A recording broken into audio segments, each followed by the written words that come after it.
বন্ধুরা, আমার একটা তালের আটি থেকে তালের পাল্প বার করা হয়ে গেছে। এবার আমি এই একইভাবে সমস্ত আটিগুলো থেকে তালের পাল্প বার করে নেব। বন্ধুরা, আমার সব তালের আটিগুলো থেকে পাল্প বার করা হয়ে গেছে। আর দেখুন বন্ধুরা, আমার এই তালটা থেকে এতটা পরিমাণ পাল্প বেরিয়েছে। এবার এই পাল্পটা দিয়ে আমরা যে কোনো রেসিপি খুব সহজে বানিয়ে নিতে পারবো। তো আজ প্রথমেই আমি যে রেসিপিটা আপনাদের সামনে নিয়ে আসবো সেটা হলো পাকা তাল দিয়ে পান্তুয়ার রেসিপি। পাকা তালের পান্তুয়া বানানোর জন্যে আমি গ্যাসের ওভেনে একটা কড়াই বসিয়ে দিয়েছি।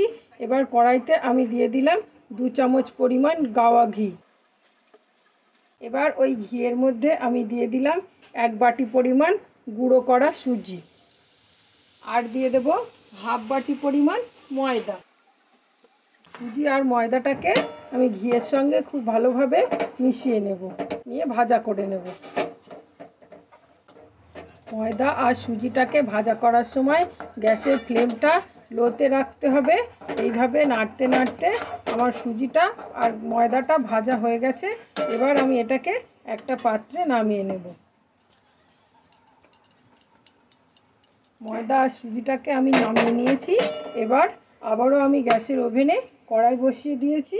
কড়াই বসিয়ে দিয়ে কড়াইয়ের মধ্যে আমি আবারও খুব সামান্য পরিমাণ গাওয়া ঘি দিয়ে দিলাম। গাওয়া ঘিটা দিয়ে একটু নেড়ে দেব। দিয়ে আমি যেহেতু কড়াইটা গরম আছে, ওই কড়াইয়ের মধ্যেই আমি 1 বাটি পরিমাণ তালের পাল্প দিয়ে দেব। তালের পাল্পটাকে দিয়ে আমি এইভাবে একটু কড়াইতে নাড়িয়ে নেব। আর আমি এই তালের পাল্পের মধ্যে দেব আমি দুধটা গরম করে রেখেছিলাম। সেই দুধ আমি 1 বাটি পরিমাণ এতে দিয়ে দিলাম। দুধটাকে আমি ঘন করে জাল করে রেখেছিলাম। দুধের সঙ্গে আমি তালের পাল্পটাকে খুব ভালোভাবে মিশিয়ে দেব। দুধের সঙ্গে আমি তালের পাল্পটাকে খুব ভালোভাবে মিশিয়ে দিয়েছি। এবার আমি এই তালের পাল্পের মধ্যে যে ময়দা আর সুজিটা ভাজা করে রেখেছিলাম সেটাকে অল্প অল্প করে মিশিয়ে দেব। অল্প অল্প করে মেশাবো আর নাড়াতে থাকবো। তালের পাল্পটাকে আমি খুব ভালোভাবে মিশিয়ে নিয়েছি। এই পর্যায়ে আমি এর মধ্যে দিয়ে দেবো 1 চিমটি পরিমাণ লবণ। লবণ দিলে তালের যে পান্তুয়াটা বানাবো তার স্বাদটা খুব ভালো আসবে।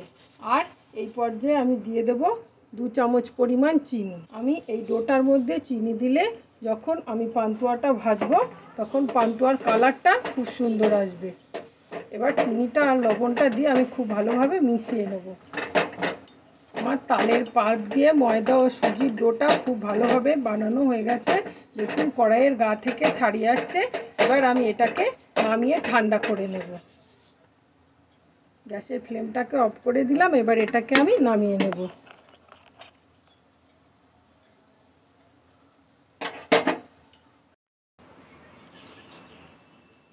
বন্ধুরা, আমার তালের যে ডোটা আমি বানিয়েছিলাম সেটা বেশ খানিকটা ঠান্ডা হয়ে গেছে, কিন্তু এখনও গরম আছে।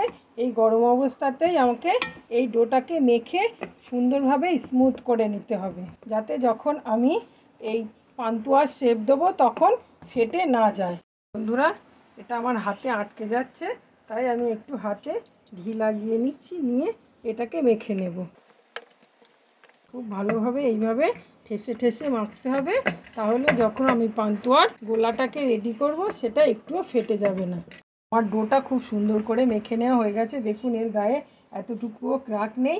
এবার আমি এই ডোটা থেকে আমার প্রয়োজন মতো লেচি কেটে নেবো। আমি এই সাইজের লেচি কাটছি, আর এইভাবে 2 হাতের সাহায্যে খুব ভালোভাবে পাকিয়ে পাকিয়ে গোল করে নিতে হবে, যেন এর গায়ে এতটুকুও ক্রাক না থাকে। দেখুন বন্ধুরা, আমার কত সুন্দর এটা হয়ে গেছে স্মুথ, এর গায়ে এতটুকুও ক্রাক নেই। আর আপনাদের যদি ক্রাক থাকে তাহলে আবার একটু মেখে নেবেন। আমি এই সাইজের বানালাম। এবার যখন আমি এটাকে তেলে ভাজবো তখন এটা ফুলে এর ডবল হয়ে যাবে। তো এইভাবেই আমি সমস্ত পান্তুয়ার বলগুলোকে বানিয়ে নেব। বন্ধুরা, আমার সব পান্তুয়াগুলো শেপ দেওয়া হয়ে গেছে। দেখুন একটুও ক্রাক হয়নি, কত সুন্দর এগুলো স্মুথভাবে আমি গোল পাকিয়ে নিয়েছি। এবার এগুলোকে ভাজবো। তার জন্যে গ্যাসের ওভেনে আমি একটা কড়াই বসিয়ে দিয়েছি। কড়াইটা গরম হয়ে গেছে। এবার এই কড়াইয়ের মধ্যে আমি দিয়ে দেবো পর্যাপ্ত পরিমাণ সাদা তেল। কড়াইয়ের মধ্যে আমি তেলটাকে দিয়ে দিয়েছি। এবার তেলটা আমি খুব বেশি গরম করব না, হালকা গরম হয়ে গেলেই আমি একে একে এই পান্তুয়াগুলোকে তেলের মধ্যে ছেড়ে দেব। এবার আমি চিনির শিরাটাকে তৈরি করে নেব। তার জন্য আমি গ্যাসের ওভেনে একটা পাত্র বসিয়ে তার মধ্যে দিয়ে দেব 1.5 বাটি পরিমাণ চিনি। এখানে 1.5 বাটি পরিমাণ চিনি দিয়ে দিলাম। আর এই 1.5 বাটি চিনির মধ্যে আমি দিয়ে দেব 2 বাটি পরিমাণ জল। এবার চিনি আর জলটা খুব ভালোভাবে ফুটে ওঠা পর্যন্ত আমি অপেক্ষা করব। আমার চিনির রসটা ফুটতে শুরু করে দিয়েছে। আমি এবার দুটো মুখ ফাটানো এলাচকে এই রসের মধ্যে দিয়ে দিলাম। এলাচ দিলে গন্ধটা খুব সুন্দর আসবে। এবার আমি যতক্ষণ না পর্যন্ত চিনিটা গুলে যাচ্ছে ততক্ষণ অপেক্ষা করব। চিনির শিরাটা খুব ভালোভাবে ফুটে গেছে। এটাকে আমি খুব বেশি ঘন করব না, একটার বা দুটার কোনো রকমই করব না। একটু তেল তেলা আঠালো ভাব হলেই আমি এটাকে নামিয়ে নেব। এখনও হয়নি, আমাকে আরও একটু ফোটাতে হবে। আমার চিনির শিরাটা দেখে নেব কেমন হলো। চিনির শিরাটা চটচটে তেলতেলা আঠালো হয়ে গেছে। এই পর্যায়ে আমি গ্যাসের ফ্লেমটাকে অফ করে ঢাকা দিয়ে রেখে দেব। এবার এদিকে আমি পাশের ওভেনে আগে থেকেই কড়াই বসিয়ে তাতে পর্যাপ্ত পরিমাণ তেল দিয়ে রেখে দিয়েছিলাম। তেলটা গরম হয়ে গেছে। এবার আমি একটা প্রথমে ছোট বলকে দিয়ে দেখব তেলটা কেমন হয়েছে। দেখুন, ছাড়ার সঙ্গে সঙ্গে তেলটা বুজবুজি কাটছে, কিন্তু খুব বেশি ফুটে উঠছে না। এই পর্যায়ে আমি একে একে সব বলগুলোকে দিয়ে দেব। এই পর্যায়ে আমি গ্যাসের ফ্লেমটা লোয়ে রেখে বলগুলোকে ছাড়বো।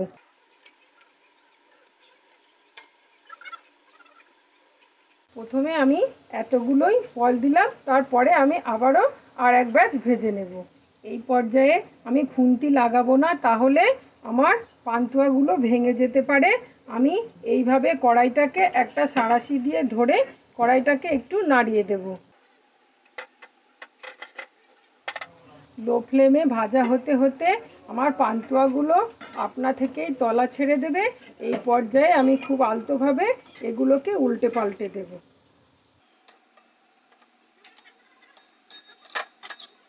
দিয়ে আমি পুরো দিকটা খুব ভালোভাবে ভেজে লাল লাল করে নেব। লো ফ্লেমে 5-7 মিনিট ভাজা করার পরে আমি গ্যাসের ফ্লেমটাকে একটু বাড়িয়ে দিয়েছি। আমার ভিতর থেকে ভাজা হয়ে গেছে। এবার উপর থেকে যাতে খুব সুন্দর কালার চলে আসে, তার জন্য আমি গ্যাসের ফ্লেমটাকে 2-3 মিনিটের জন্য একটু বাড়িয়ে দিয়েছি। আর দেখুন, যেমন দিয়েছিলাম ছোট ছোট ফুলে কত বড় বড় হয়ে গেছে। এবার এই গ্যাসের ফ্লেমটা আমি একটু 2-3 মিনিট একটু হাইতে রেখেছি, যাতে উপর থেকে খুব সুন্দর কালার চলে আসে। তারপর আবারও আমি লোয়ে করে দেব। আমার পান্তুয়াগুলো বেশ লাল লাল হয়ে গেছে। এবার আমি এগুলোকে তেল থেকে তুলে নেব। গ্যাসের ফ্লেমটাকে আমি লোতে করে দিয়েছি। এবার আমি পরের ব্যাচটাকেও একইভাবে ভেজে নেব। বন্ধুরা, আমরা তালের তো নানা রকম পদ খাই, কিন্তু এইভাবে একবার পাকা তালের পান্তুয়া বানিয়ে দেখবেন, খুব সুন্দর খেতে হবে। বন্ধুরা, আমার দ্বিতীয় ব্যাচ তালের বড়াও ভাজা হয়ে গেছে। দেখুন, লাল লাল করে ভেজে নিয়েছি। এবার গ্যাসের ফ্লেমটাকে অফ করে আমি এগুলোকেও তেল থেকে তুলে নেব। তেল থেকে তুলে একটু ঠান্ডা করে নিয়ে তারপর চিনির শিরার মধ্যে এগুলোকে দিয়ে দেব। আমার সব পান্তুয়াগুলো তোলা হয়ে গেছে। এবার এগুলোকে আমি একটু ঠান্ডা করে নেব। বন্ধুরা, আমার পান্তুয়াগুলো ঠান্ডা হয়ে গেছে আর রসটা হালকা গরম আছে। এই পর্যায়ে আমি পান্তুয়াগুলোকে চিনির রসের মধ্যে দিয়ে দিলাম। চিনির রসের মধ্যে দিয়ে আমি খুব ভালোভাবে চিনির রসের মধ্যে ডুবিয়ে দিলাম। একটু নেড়ে চেড়ে চারপাশের গায়ে খুব ভালোভাবে রস লাগিয়ে দেব। দিয়ে আমি 30 মিনিটের মতন এই পান্তুয়াগুলোকে ঢাকা দিয়ে রেখে দেব। তাহলে চিনির এই পান্তুয়ার মধ্যে রসটা খুব ভালোভাবে ঢুকে যাবে। তো বন্ধুরা, আমাদের এই রেসিপিটি আপনাদের কেমন লাগলো আমাদের অবশ্যই কমেন্ট করে জানাবেন।